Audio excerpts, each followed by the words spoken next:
Bueno, fisiología respiratoria, tutor, doctora María Quirós, presentado por el doctor Edilberto Van Grieken, médico residente de anestesiología. El día de hoy nos toca el tema número 8, en la cual vamos a tratar la difusión, en él la ley de Fitch, ley de Henry y ley de Graham. Y por último, el transporte de oxígeno y dióxido de carbono a través de los diferentes compartimientos. Empezamos con la difusión. La difusión lo definimos como el proceso mediante el cual se produce una transferencia de los gases respiratorios entre el alveolo y la sangre a través de la membrana alveolo-capilar. Entonces, en la imagen de esta diapositiva vamos a encontrar un alveolo y las dos circulaciones, tanto venosa como arterial. Vemos que en la venosa la presión venosa del dióxido de carbono es de 46 milímetros de mercurio y la presión alveolar del dióxido de carbono es de 40 milímetros de mercurio. Hay una diferencia de 6 milímetros de mercurio, lo cual nos lleva a que en la presión venosa hay un mayor gradiente, lo cual va de mayor a menor. Y vemos también que la presión de oxígeno en la presión venosa de oxígeno es de 40 milímetros de mercurio y la presión alveolar de oxígeno es de 100 milímetros de mercurio. Aquí vemos que hay una diferencia de 60 milímetros, casi 60 milímetros de mercurio. Entonces, con esto interpreto de que es necesario una mayor presión para cambiar el gas dentro del vaso.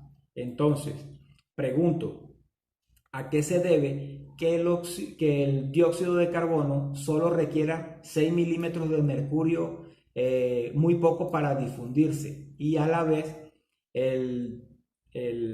la presión alveolar de oxígeno necesite una difusión aproximadamente de 60 milímetros de mercurio?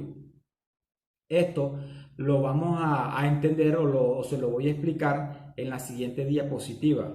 Lo vamos a ver, lo vamos a entender aquí en las membranas. Vemos que aquí se encuentran la membrana basal y la membrana alveolar. Entonces, del lado izquierdo vamos a encontrar la membrana alveolar, la cual está compuesta por neumocitos tipo 1 y neumocitos tipo 2, que son los que se encargan de producir el surfactante. Y del lado derecho vamos a encontrar el epitelio capilar. Entre medio de esas dos membranas encontramos el espacio intersticial. Ahora, aquí vemos muy claramente la difusión entre el dióxido de carbono y la sangre. Entonces, ya que estamos aquí hablando de las membranas, esto lo vamos a entender más fácilmente interpretándolo con la ley de Fitch. Fitch dice o expresa que la difusión de un gas a través de una membrana de tejidos es directamente proporcional a la diferencia de presiones a cada lado de la membrana y a la superficie de difusión, e inversamente proporcional al espesor de la membrana. En otras literaturas nos explican de que Fitch dice que la difusión de una sustancia cualquiera es directamente proporcional al área, y además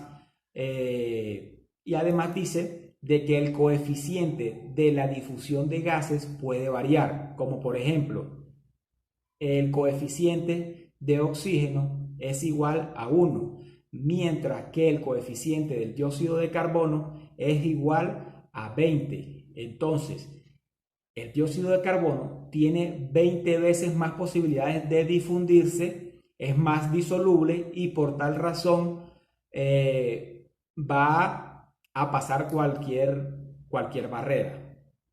Entonces, Hago una pregunta, otra pregunta. ¿Qué sucede entonces con la presión del gas en el fluido? Esto lo vamos a entender con la ley de Henry. Entonces, ¿qué sucede con la presión del gas dentro del fluido? Esto lo vamos a ver en la ley de Henry. Este es muy importante ya que la ley de Henry, al igual que la del coeficiente de solubilidad, vamos a poder entender por qué el dióxido de carbono es más rápido que el oxígeno en la difusión. Entonces, Henry dice que la difusión de un gas de un medio gaseoso a uno líquido o viceversa es directamente proporcional a la diferencia de presión parcial de gas en cada uno de los medios. En otras literaturas encontré de que la solubilidad de un gas depende de la concentración y el coeficiente de solubilidad. Por ejemplo, el coeficiente de solubilidad del oxígeno es de 0.24, mientras que del dióxido de carbono es de 0.57. Entonces vemos de que el coeficiente del dióxido de carbono es 20 veces mayor que el del oxígeno. Seguimos entonces con la ley de Graham. Graham dice que la velocidad de difusión de un gas a través de una membrana es directamente proporcional al coeficiente de solubilidad de gas e inversamente proporcional a la raíz cuadrada del peso molecular. La ley de Graham, Graham también relaciona la velocidad de la efusión y difusión. Él dice que la difusión es el proceso de mezclar lentamente dos gases y que la efusión es el proceso en el cual ocurre un escape de un gas por medio de una abertura. Seguimos con el transporte de oxígeno y dióxido de carbono. El oxígeno y el dióxido de carbono son gases involucrados en el intercambio gaseoso alveolo capilar, los cuales deben ser transportados a diferentes sitios. El oxígeno debe ser transportado a las células en su totalidad, mientras que el dióxido de carbono, en donde se encuentre, debe ser trasladado hacia los alveolos para su eliminación. Entonces, el transporte de oxígeno, ya el oxígeno difundido a través de la membrana alveolo capilar, se inicia el transporte a la periferia. El oxígeno es transportado fisiológicamente por dos mecanismos que son disueltos en el plasma y la combinación de hemoglobina. Disueltos en el plasma, físicamente un gas puede disolverse en un tejido obedeciendo la ley de Henry. No obstante, como fracción disuelta, depende de la presión del gas. Mediante el mecanismo de disolución puede transportarse tan solo 0.003 ml de oxígeno por 100 mililitros de plasma. Como el oxígeno disuelto en plasma ejerce una presión parcial, su evaluación sanguínea, es decir, su oxemia, se realiza por medio de los gases arteriales. Este valor se obtiene según la ecuación de los gases alveolares, la presión atmosférica, la fracción de inspiración, la presión alveolar del dióxido de carbono y la relación en el intercambio gaseoso. Entonces, cuando hay una disminución de la presión arterial del dióxido de carbono, se denomina hipoxemia, y cuando hay un aumento de la presión arterial del dióxido de carbono, se denomina hiperoxemia.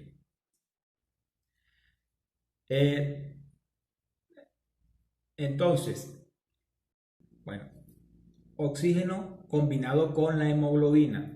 La hemoglobina está conformado por 4 grupos de hemo, incluidos en cada una de las cadenas de 4 aminoácidos que conforman la globina. En el centro de cada uno de los encontramos una molécula de hierro, que es la encargada de captar el oxígeno en una reacción química y mediante el cual forma la oxihemoglobina. Cada gramo de hemoglobina transporta 1.39 mililitros de oxígeno por milímetros de mercurio. Para su transporte, la saturación de hemoglobina depende de la presión parcial de oxígeno, es decir, de la fracción disuelta. En condiciones normales, se requiere por lo menos el 90% que la hemoglobina esté saturada para asegurar una adecuada oxigenación. Entonces, aunque la relación entre la presión arterial de oxígeno y el porcentaje de saturación de hemoglobina es directamente proporcional, no es lineal. Como lo vemos aquí en la siguiente gráfica, se observa la curva de disociación de hemoglobina. Podemos encontrar muchas características. Aquí les voy a nombrar 3 de ellas. Entonces, una, que cualquier aumento de la presión alveolar genera un incremento variable en el porcentaje de saturación. 2. La curva tiene una forma particular y se evidencian 2 porciones. Una porción pendiente que corresponde a la baja presión de oxígeno y una pendiente aplanada que corresponde a la alta presión de oxígeno. Y 3, existe un valor de la presión de oxígeno que es 27 milímetros de mercurio, el cual se consigue en la saturación del 50% de la hemoglobina. Esto se denomina P50 y se define como la presión parcial de oxígeno necesario para la saturación del 50% de la hemoglobina. Entonces, seguimos ahora con el transporte de dióxido de carbono. El dióxido de carbono es un producto de desecho en condiciones fisiológicas. Es efectivamente transportado por la sangre a los sitios de eliminación mediante varios mecanismos. Esos mecanismos son 3. 1. Como el dióxido de carbono disuelto en el plasma.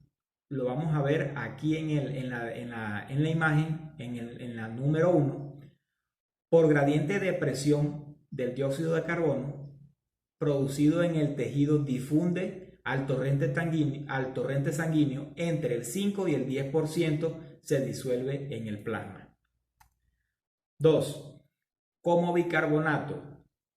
Es la principal forma de transporte debido a que la mayor cantidad de dióxido de carbono difunde a los eritrocitos, donde es hidratado rápidamente a aminoácido carbámico por la presencia de anhidrasa carbánica. Esto lo vamos a ver aquí en el punto 3 de la imagen.